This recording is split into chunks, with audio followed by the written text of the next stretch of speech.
शहजाद साहब, आपसे सबसे पहले आपकी राय जानना चाहेंगे। हमने देखा काफ़ी दिनों के बाद एहतजाज और एक तमाशा लगने के बाद कल बिलाखिर मुलाकात हुई। अब इसके ऊपर हुकूमत जो दावे कर रही है, खासकर फैसल वाडा साहब का बयान बड़ा मानी खेज, उससे मुतल्लिक आपकी क्या राय है? वो किस हद तक हकीकत के करीब है? अलीना, बहुत शुक्रिया। अलीना, देखिए, इसमें दो पहलू है। एक तो बात है हुकूक और असूल की, और उसके मुताबिक तो आपको मुलाकात का हक भी हासिल है, और चाहे वो मुलाकात आपके लॉयर से हो, आपके केस के हवाले से हो, या अगर सियासतदान है, सियासी मुलाकातें भी होंगी, फैमिली से भी होगी। ये तो आप रिस्ट्रिक्शन नहीं लगा सकते किसी सियासतदान को जेल में भेज के कि वो सियासत में बात नहीं करेगा। मेरे ख्याल से ये तो बड़ी अनयूजुअल बात है, और ये किसी से एक्सपेक्ट करना ये भी दुरुस्त नहीं है। माजी भरा पड़ा हुआ है, सियासतदान जेल में जाते हैं और सियासी बातें करते हैं वहां पे, तो ये हक उनको हासिल है। और क्योंकि आर्टिकल 19 आपको फ्रीडम ऑफ स्पीच का हक देता है रीजनेबल रिस्ट्रिक्शंस के साथ, तो उस पर आप बात करेंगे, और इस चीज को जवाब बना के कि नहीं आपने सियासी बात की है या आपकी राय क्या है, उस पर आप पाबंदी नहीं लगा सकते। ये तो मेरे ख्याल से असूल और हकूक की बात है। लेकिन पाकिस्तान में ऑब्वियसली पावर डायनेमिक्स भी हैं, और पावर डायनेमिक्स डिक्टेट करते हैं कि किस तरीके से किन चीजों की इंप्लीमेंटेशन होगी। यानी इस पर्टिकुलर केस में अगर पाकिस्तान तहरीक इंसाफ का ये मौकिफ है, या इमरान खान की ये सोच है, या उनकी बहनों की ये सोच है कि वो मुलाकातों की इजाजत भी उनको फ्रीक्वेंटली मिले, लेकिन बाद में आके वो इस किस्म के बयान देंगे जो कि न सिर्फ एक इदारे के खिलाफ है, बल्कि उस इदारे के सरबरा के हवाले से बड़ी पर्सनलाइज गुफ्तगू है, तो फिर तो आपको इजाजत नहीं मिलनी। मतलब ये नहीं आप एक्सपेक्ट कर सकते कि फ्रीक्वेंटली आपको इजाजत मिलेगी और आप जो चाहे पे बात करेंगे। पावर डायनेमिक्स तो यही कहते हैं। और मैं इसकी मिसाल आपको ऐसे देता हूं कि मैं इस पे स्टोरी को पहले भी बता चुका हूं कि अडियाला जेल में 2018 में मैंने मियां नवाज शरीफ साहब से और मरियम नवाज साहब से मुलाकात की थी, और वहां पे हर चीज पे गुफ्तगू हुई थी। सियासत पे भी हुई थी, उनको केसेस के हवाले से भी हुई थी, स्टैब्लिशमेंट के रोल के हवाले से, उस वक्त के जुडिशरी के रोल के हवाले से, पीटीआई के रोल के हवाले से तमाम गुफ्तगू हुई थी। मरियम साहबा ने तो शहबाज शरीफ की जो पॉलिटिक्स है उस पर भी बात की थी। और उस मुलाकात में मैंने उनसे पहले ही कहा था कि मैं अपनी बेस्ट ऑफ नॉलेज के मुताबिक इसको याद रखूंगा, and then I will produce this as an interview. उस वक्त मरियम साहबा ने कहा था कि ये आपको ऑन एयर नहीं करने देंगे, क्योंकि उस वक्त पीएमएलएन जेर था आप थी, और स्टैब्लिशमेंट या उस वक्त जो भी हुकूमत थी पीटीआई की, वो नहीं चाहती थी कि उनके इंटरव्यूज नशर हो। तो समझाने का मकसद ये कि उन्होंने बात तो सब की थी, लेकिन पावर डायनेमिक्स ये डिक्टेट कर रहे थे कि उनके इंटरव्यूज नहीं चलते थे। बहरहाल खैर, हमने तो उसको नशर भी किया था। बाद में पीएमएलएन के कुछ लोग पीछे हट गए थे कि नहीं नहीं, ऐसी कोई बात हुई नहीं है वहां पे। लेकिन मैं बताना आपको ये चाह रहा हूं कि ये जो पावर डायनेमिक्स है, इमरान खान भी इससे बखूबी वाकिफ है।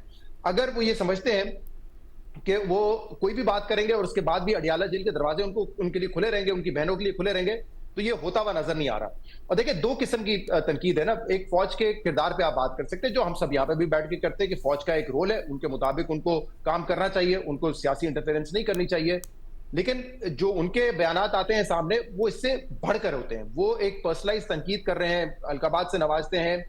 ये अगर आप रवैया रखेंगे तो फिर मेरे मुताबिक तो शायद इस मुल्क में आपको इजाजत नहीं मिलेगी, जिसका आप कह रही हैं कि फैसल वाडा साहब ने भी हवाला दिया है, क्योंकि पावर डायनेमिक्स तो यही बात करते हैं। दूसरा एक और चीज जिसकी तरफ मैं निशानदेही करना चाहूंगा, वो है ऑपरेशन वाला मामला। देखिए, इस वक्त पाकिस्तान एक दोबारा बड़े सेंसिटिव टाइम से गुजर रहा है। ये एक हकीकत है कि रोजाना की बुनियाद पर हमारे शहरियों को मारा जाता है, सिक्योरिटी फोर्सेस के लोगों को मारा जाता है, उनको शहीद किया जाता है। इस दौरान अगर एक कंफ्यूजन की फिजा रहेगी, तो मुझे तो लगता है इसमें नुकसान किसी सियासी जमात का नहीं बल्कि पाकिस्तान का होगा।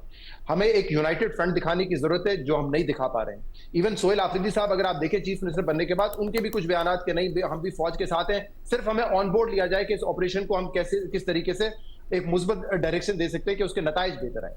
वो ये कह रहे हैं अब टीटीपी एक नासूर है, उनको खत्म करना चाहिए। पहले ये परसेप्शन मिलता था, ये उनकी बातें होती थी कि डायलॉग करें, तो एक उनका भी रवैया बदल रहा है। लेकिन अगर बार बार इमरान खान इस तरह की बात करेंगे कि ऑपरेशन के हवाले से, तो मेरे ख्याल से एक तो जो लॉ एनफोर्समेंट एजेंसीज में जवानों का मोराल है वो भी मुतासर होगा, एक कंफ्यूजन की फिजा रहेगी। तो इस एंगल से भी देखना चाहिए कि वो अपने बयानात में क्या बातें कर रहे हैं। दूसरा, ये तो सिर्फ हम बात कर रहे हैं ना कि इदारे के हवाले से, मुझे एक इंपॉर्टेंट बात करने दीजिएगा कि उनकी अपनी पार्टी में लोग बड़े परेशान हो गए। क्योंकि यहां तो हम बैठ के कहते हैं ना, जब नून लीग के लोगों के हवाले से बात होती थी कि यार कुछ भी इख्तलाफ है, गद्दार ना कहें। आज अगर नून लीग की हुकूमत पीटीआई को किसी बातों पे इंटरव्यू देने पे गद्दार कह रही होती है, तो हम कहते हैं आप इख्तलाफ करें, इस स्ट्रैटेजी से गद्दार नहीं कह सकते। लेकिन इमरान खान ने कल अपनी पार्टी के लोगों के बारे में जो बात की है, जिन्होंने एनडीयू का वर्कशॉप अटेंड किया, वो खुद परेशान हो गए कि हमारी तो पार्लिमानी पार्टी ने हमें भेजा था, लेकिन अब हमें इमरान खान कह रहे हैं कि जो भी वहां पे गया था उसमें बड़ा अफसोस है। और आई डोंट नो, गद्दार तो एग्जैक्टली शायद नहीं कहा हो, लेकिन उन पे बड़ा उन्होंने एक नाराजगी का इजहार किया कि वो कैसे वहां पे चले गए। तो मेरे ख्याल से एक नॉर्मल पॉलिटिक्स में, या ये तो पॉलिटिक्स भी नहीं है ना, आप कोई एनडीयू का कोई वर्कशॉप अटेंड कर रहे हैं वहां पे, लेकिन अगर आप उसको इस पैराए में लेंगे कि नहीं वहां पे किसने एड्रेस किया और क्योंकि हम फौज के खिलाफ हैं, फौज के रोल के खिलाफ हैं, तो वहां पे मेरे लोग नहीं जाएंगे, मेरे ख्याल से ये तो उनकी पार्टी के खुद लोग महसूस कर रहे हैं कि यार हम एक थिन लाइन पे चल रहे होते हैं और कभी भी हम लॉयलिस्ट से गद्दार बन सकते हैं अपनी पार्टी की नजर में, अपने लीडर की नजर में। तो ये मसला सिर्फ वहां पे नहीं है, पार्टी के अंदर भी इसको बहुत ज्यादा फील किया जा रहा है। ये जो आप गद्दार वाली बात कह रहे हैं ना, गो के अल्फाज दोहराने तो नहीं चाहिए, लेकिन पीटीआई के अपने अकाउंट्स मीर जाफर मीर सादिक कह रहे हैं। सो लिटरली तर्जुमा यही होता है गद्दारी का। जो मीर सादिक, एग्जैक्टली मैंने यही कहा, मुझे एग्जैक्टली लफ्ज याद नहीं था, आपने अच्छा याद दिला दिया। मीर सादिक और मीर जाफर कह के वो बेसिकली अपने पार्टी के लोगों को गद्दारी कह रहे हैं। उसमें से ऐसे लोग हैं जो कि बड़े लॉयलिस्ट हैं, वो परेशान हो गए कि अगर पार्टी ने हमें भेजा तो कम से कम शहजाद उनके ट्वीट में भी है। जी मैं एग्जैक्टली वही हवाले याद आ गया क्योंकि बहुत लंबी ट्वीट थी।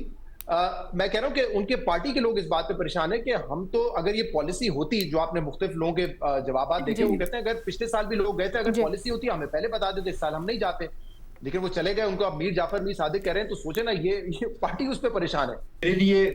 मेरे लिए जो सरप्राइज की चीज है, मेरे लिए जो सरप्राइज का एलिमेंट है, वो इमरान खान का ट्वीट, और उस ट्वीट में जो पहली 1-2 लाइनें हैं, वो इसलिए है कि मैं इससे पहले मेरे पास इंफॉर्मेशन थी कि वो ये बात एग्जैक्टली ये जो बात लिखी हुई ना, स्पेसिफिकली ये बात, इसके बारे में मेरे पास इंफॉर्मेशन थी कि वो ये बात कोई ये करने जा रहे हैं, और इसलिए उनकी मुलाकातों पर भी पाबंदी है। अच्छा, मैं इसको सीरियस नहीं लिया, मैंने कहा कि ये कोई बंदा उसके कोई दिल का या दिमाग का हाल जानता है कि वो क्या करने जा रहे हैं, इनको सारा पता है। मेरे लिए सबसे बड़ी सरप्राइज की ये बात थी कि जो ही मुलाकात हुई, इमरान खान ने वही बात कर दी। अब यह है कि क्या इसको कहा जाए कि वो जब दूसरों की मेंटल हेल्थ की बात कर रहे हैं, तो इसका तो मुझे तो उनकी अपने भी हालात मशकूक ही नजर आते हैं कि वो जिस तरह वो ना सिर्फ के वो एस्टेब्लिशमेंट पर अपना गुस्सा निकाल रहे हैं, वो अपनी पार्टी पर गुस्सा निकाल रहे हैं। प्रोबेबली उन्होंने शायद सुहेल अफरीदी को स्पेयर किया है, हो सकता है कि नेक्स्ट ट्वीट में सुहेल अफरीदी जो है वो भी हदफ बन जाए, लेकिन जो अंदाज इमरान खान ने इख्तियार किया है, और ये जो हम बात करते हैं ना राइट्स की, जब आप प्रिजन में होते हैं, आप जरा इमेजिन करें, आप इमरान खान को उसके नाम ये जरा हटा दें, आप एक प्रिजनर की बात कर लें, क्या प्रिजनर अगर उसके बैड बिहेवियर की वजह से उसको पिनलाइज नहीं किया जाता, उसकी तो मुशक्कत पे लगा दिया जाता है। यही अगर कोई एक वीवीआईपी प्रिजनर होता, आप समझ लें कि नवाज शरीफ होते, ये सारी बातें वो कर रहे थे, हो सकता है कि अभी तक नवाज शरीफ को मच जेल में भेज देते। इमरान खान है, वो उधर बैठे हुए हैं, इतना उनको इतनी ज्यादा उनकी मुलाकातें भी होती हैं, दुनिया में किसी जगह पे नहीं है। अभी वो सरकोजी है, निकोलस सरकोजी, वो फ्रांस का साबिक सदर है, वो जेल में है, कोई बंदा किसी को नहीं पता कि वो क्या उसके किस हालत में है। फैमिली जाती है उसको, यहाँ तक कि उसको अलाउड है कि वो घर में फोन भी कर सकता है, हफ्ते में एक दफा फोन भी कर सकता है, लेकिन ऐसा कोई अलाउड नहीं है कि आपको पॉलिटिकल स्टेटमेंट देना शुरू कर दें। इवन जो शहजाद बात कर रहे थे मरियम के हवाले से, जो शहजाद ने बात की, वो भी मरियम को आइडिया था कि भाई इस तरह से अगर हमारी स्टेटमेंट्स चलेंगी तो वो इस चीज को टॉलरेट नहीं करेंगे। कोई भी गवर्नमेंट होगी, इमरान खान की अपनी गवर्नमेंट होते, ये क्या करते हैं, ये आपको बता रहे होते, पूरी दुनिया से लेक्चर दे रहे होते हैं कि कहीं दुनिया में ये नहीं होता कि एक कैदी जो है उसके ट्वीट हो रहे हो, ठीक है, कि कैदी का ट्वीट ही हम नहीं बंद करा पा रहे, ठीक है, वो तो उनके जेल में है, लेकिन वो अंदाजा ही नहीं होता कि जेल में है। रोजाना उनके बयान इस तरह आ रहे होते हैं कि हर चीज के बारे में उनको इल्म होता है, और वो डायरेक्शन जारी कर रहे होते हैं, और जो है वो दूसरों पर लान तान कर रहे होते हैं।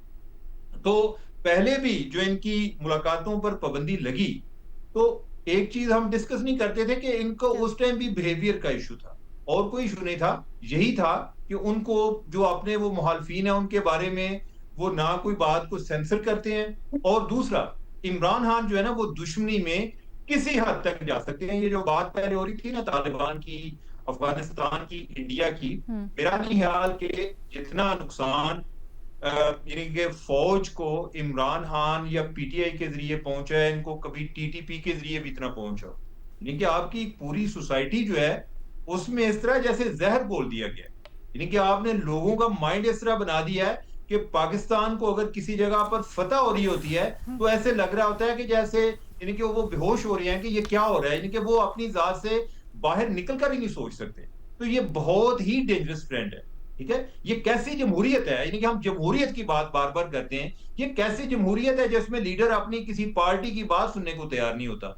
उसके जो जितने भी आगे उनकी पार्टी के लोग हैं, वो एक पर्सनल सर्वेंट के तौर पे होते हैं कि लीडर का माइंड किसी टाइम भी चेंज हो सकता है। और अभी तो लीडर जेल में है, यानी कि वो खौफ की हालत में है।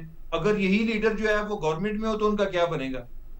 तो मेरा नहीं ख्याल कि ये जो उनका एक तरीका है और जो वो अपना राइट समझते हैं, जो अपने लिए उन्होंने हकूक तराशे होते हैं, जवाज तराशे होते हैं, ये चीजें इस तरह चलती हैं। ये अलबत्ता उन्हें नुकसान ये जरूर हुआ है, एक और ठीक जो है। हुआ है कि वो ये जो एक महीना उनकी मुलाकात पे पाबंदी रही, जितनी इस बारे में ओपिनियन बिल्ड होती रही कि मुलाकात होनी चाहिए, और पहली मुलाकात पे जो उन्होंने रिएक्शन दिया, मेरा ख्याल है कि बहुत सारे लोग जो कि उनको माजी में डिफेंड करते आए हैं कि उनको ये राइट मिलना चाहिए, आइंदा वो भी डिफेंसलेस फील कर रहे हैं।